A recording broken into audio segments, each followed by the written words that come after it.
नमस्कार मित्रांनो, विजय जाधव चॅनलमध्ये आपलं परत एकदा स्वागत आहे.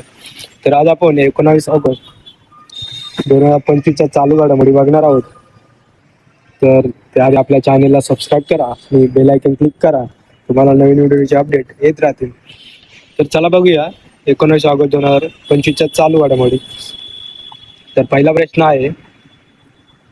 प्रश्न, महाराष्ट्र सरकारने कोणत्या देशातून राजे रघुजी भोसले यांची ऐतिहासिक तलवार 47.15 लाख रुपयांना खरेदी करून मुंबईत आणली? तर लंडन येथून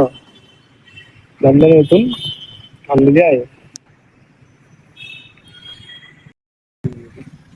प्रश्न क्रमांक 2, वाय द कॉन्स्टिट्यूशन मॅटर्स हे भारताच्या कोणत्या माजी सरन्यायाधीशाचे पुस्तक आहे ज्याचे नुकतेच अनावरण झाले आहे?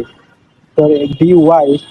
चंद्रचूड यांचे नुकतेच अनावरण झालेले आहे. प्रश्न क्रमांक 3, भारताचे पहिले स्वदेशी पॉवरक्राफ्ट कोठे बांधण्यात येणार आहे? तर गोवा येथे बांधण्यात येणार आहे. प्रश्न क्रमांक 4, नागपूर जिल्ह्यातील कोणते गाव देशातील पहिले स्मार्ट इंटेलिजंट विलेज म्हणून विकसित होत आहे? तर सातनवाडी हे गाव विकसित होत आहे. प्रश्न क्रमांक 5, नागालँडचे राज्यपाल गणेशन यांच्या निधनानंतर नागालँड हा अतिरिक्त कार्यभार कोणाकडे सोपवण्यात आला? तर अजय कुमार भल्ला यांच्याकडे सोपवण्यात आलेला आहे. प्रश्न क्रमांक 6, औपचारिक रोजगार निर्मितीला चालना देण्यासाठी स्वातंत्र्य दिनी पंतप्रधानांनी जाहीर केलेल्या योजनेचे नाव काय आहे? तर पंतप्रधान मंत्री विकसित भारत रोजगार योजना. प्रश्न क्रमांक 7, सेमीकंडक्टर धोरणाला मान्यता देणारे पहिले भारतीय राज्य कोणते आहे? तर गुजरात.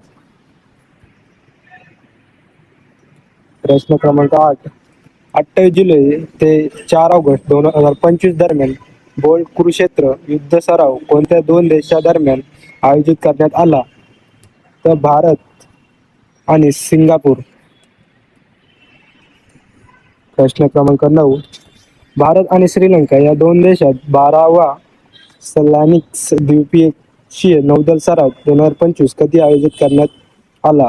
तर 14 ते 18 ऑगस्ट 2025 दरम्यान आयोजित करण्यात आलेला आहे.